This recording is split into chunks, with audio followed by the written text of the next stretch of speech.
What is going on, guys? In this video we're going to be installing a K20 oil pump to free up a little rotating mass and allow this engine to rev a little bit higher and take advantage of the ported cylinder head we're also going to be putting on it.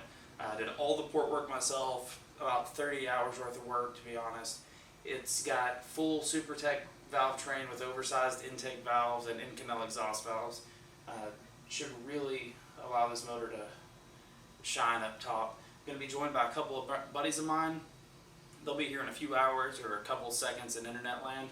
But I think this is going to be a fun video. I think this will be a fun video, and hopefully we'll make a little progress on this car, get it a little faster, and still get pretty decent fuel economy. The ultimate goal for the car is I want it to run 11s in the quarter mile and still get 50 miles per gallon on the highway with full interior, AC, cruise control, all the comforts of a daily driver.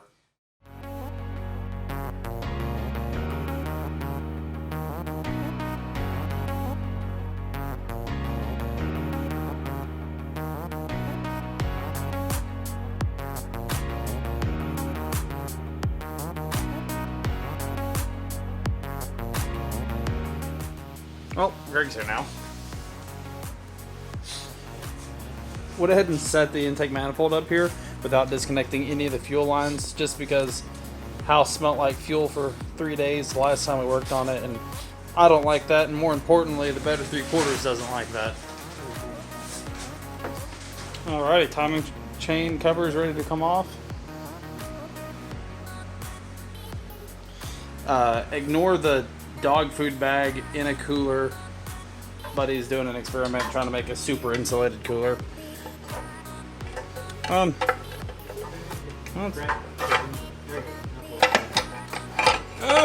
only need one hand. That's fine. Wow, that is a filthy cover and a very tight fit.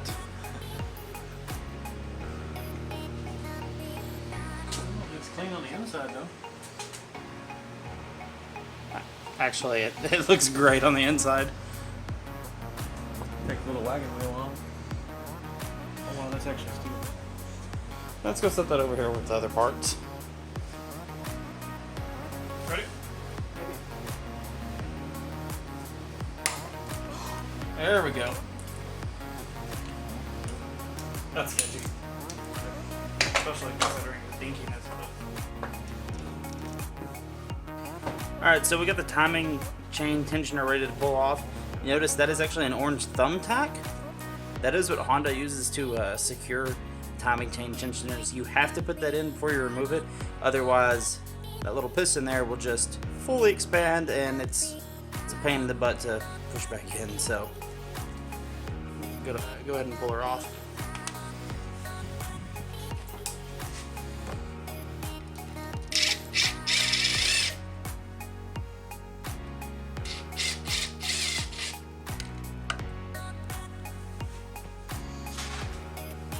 And it's as easy as that. But we're going to be tying this end to this end so that the rocker assemblies don't fall down and separate and do the stupid stuff that they like to do. Okay, so we got a good length.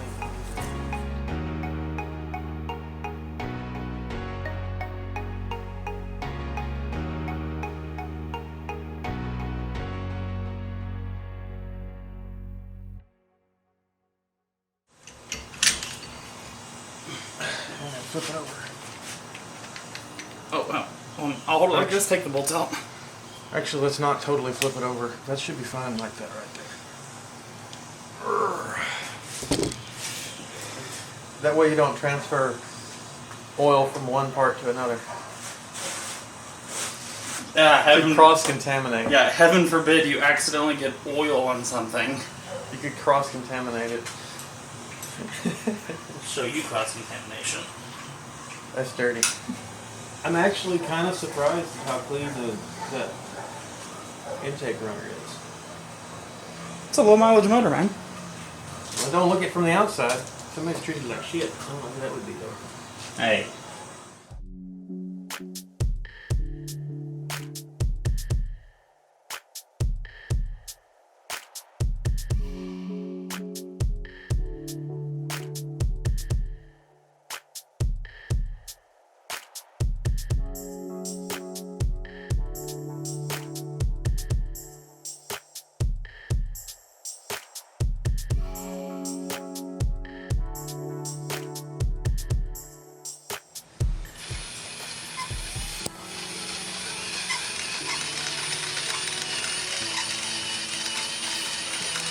the best of lathes for us, right? Yeah, top notch. I'm actually having to file down the AN fitting here because we're just using it as a regular hose fitting, so we can use the relocated coolant filler neck to try to get some of the air bubbles. K-series are known to be difficult to burp, and I've had issues in the past.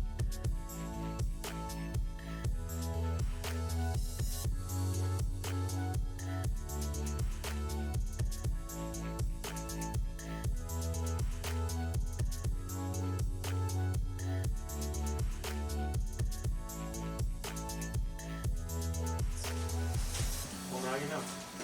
You never know till you know. Now you know. There you go.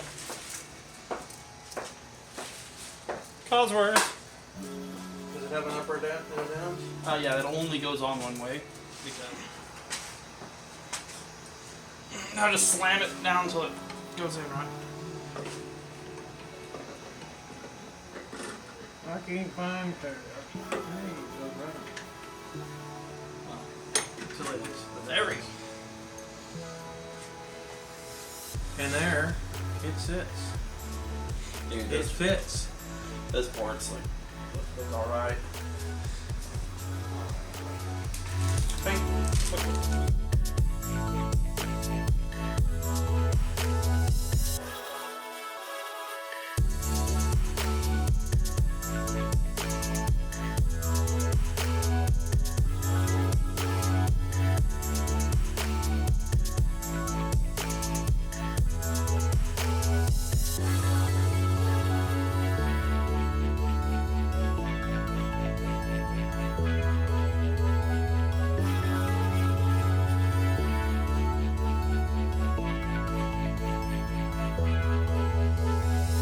Here's a comparison between the K24 A2, I believe it's the same oil pump for the A1 and the A4 as well, and this is the Type S oil pump out of a K20 A2 or Z1. As you can see, there's a pretty big weight savings considering this is nothing but rotating counterweights here. Also, because this sits in the oil pan, it gives us about 1.5 quarts of extra oil capacity, so that'll be nice. Tightening down all the bolts on the windage tray and oil pump after getting it installed. It looks pretty good.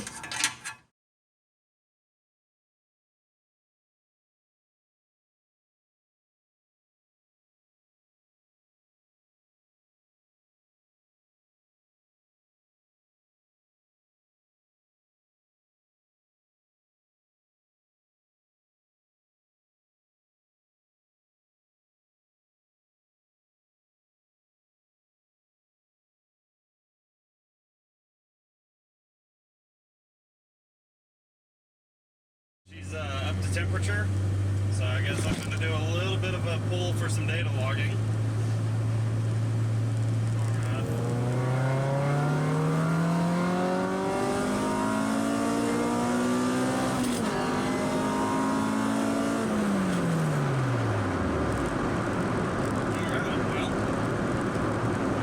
This is the data log run for the 20-degree VCT setting.